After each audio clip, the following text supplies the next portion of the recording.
अगर आप भी अपनी नॉलेज एनहांस करना चाहते हैं या फिर आपका सपना भी है एक सरकारी नौकरी पाना, तो दोस्तों आप एकदम सही जगह आए हैं। जी हाँ, हमारा चैनल आपके लिए सभी गवर्नमेंट जॉब्स और अलग अलग करियर ऑप्शन से जुड़े हुए वीडियोस टाइम टू टाइम लेकर आता रहता है। तो मेक श्योर आपने हमारे चैनल को सब्सक्राइब जरूर कर लिया हो। तो दोस्तों आज के वीडियो में हम लेकर आए हैं जनरल नॉलेज से जुड़े जरूरी सवाल। जी हाँ, ये क्वेश्चंस बहुत इजी हैं लेकिन एग्जाम्स में बार बार रिपीट किए जाते हैं, तो आप इन क्वेश्चंस को ध्यान से देखिएगा। साथ ही आगे बढ़ने से पहले मैं बता दूं कि अगर आपने हमारे टेलीग्राम चैनल स्टडी सेक्टर 135 को अभी तक ज्वाइन नहीं किया है तो पहले ज्वाइन कीजिए, क्योंकि वहां भी हम रेगुलरली अपडेट्स डालते रहते हैं। साथ ही इस वीडियो को लाइक करे बिना और चैनल को सब्सक्राइब करे बिना कहीं ना जाएं। तो दोस्तों हमारा पहला सवाल है, भारत का पेरिस किस शहर को कहा जाता है? तो इसका जवाब है जयपुर। जी हाँ, जयपुर को भारत का पेरिस भी कहा जाता है। इस शहर के वास्तु के बारे में कहा जाता है कि शहर को सूत से नाप लीजिए, नाप जोक में एक बाल के बराबर भी फर्क नहीं मिलेगा। इस प्रकार के धरोहर होना हमारे भारत देश के लिए एक गर्व की बात है। हमारा अगला सवाल है, सत्यमेव जयते कहाँ से लिया गया है? तो फ्रेंड्स मैं आपको बता दूं, सत्यमेव जयते मुंडक उपनिषद से लिया गया है। सत्यमेव जयते भारत का राष्ट्रीय आदर्श वाक्य है जिसका अर्थ सत्य की जीत है। यह भारत के राष्ट्रीय प्रतीक सारनाथ का अशोक का सिंह स्तंभ के नीचे देवनागरी लिपि में अंकित है।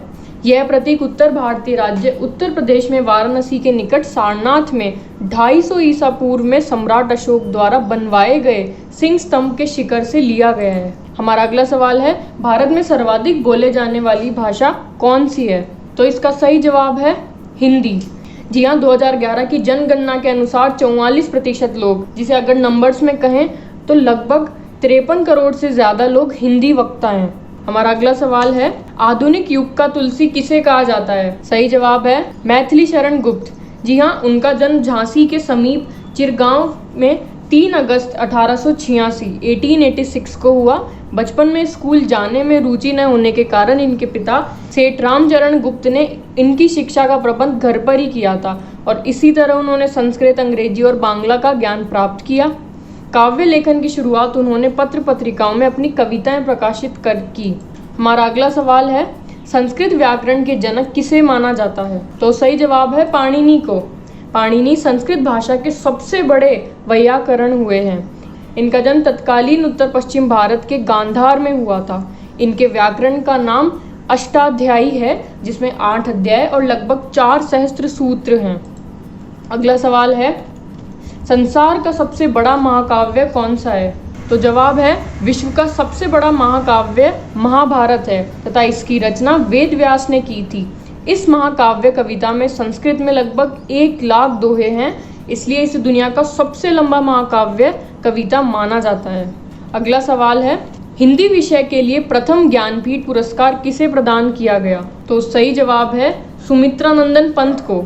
जी हाँ, उनका जन्म बागेश्वर जिले के कौसानी नामक ग्राम में 20 मई 1900 ईस्वी को हुआ। वह गंगादत्त पंत की 8वीं संतान थे और 1910 में शिक्षा प्राप्त करने गवर्नमेंट हाई स्कूल अल्मोड़ा गए। यही उन्होंने अपना नाम गोसाई दत्त से बदलकर सुमित्रानंदन पंत रख लिया। बढ़ते हैं अगले सवाल की तरफ। सबसे अधिक बार बजट किसने पेश किया? तो भारत में सबसे ज्यादा बार बजट पेश करने वाले वित्त मंत्री मोरारजी देसाई हैं। देसाई जी ने 10 बार देश का बजट पेश किया है। इसमें से 8 सालाना आम बजट और 2 अंतरिम बजट थे। अगला सवाल है, भारत का शेक्सपियर किसे कहा जाता है? तो दोस्तों भारत का शेक्सपियर महाकवि कालिदास को कहा जाता है। ऐसा क्यों है? क्योंकि उन्होंने कविताओं व नाटक रचनाओं में प्रसिद्धि हासिल की है और वो संस्कृत के एक महान कवि थे।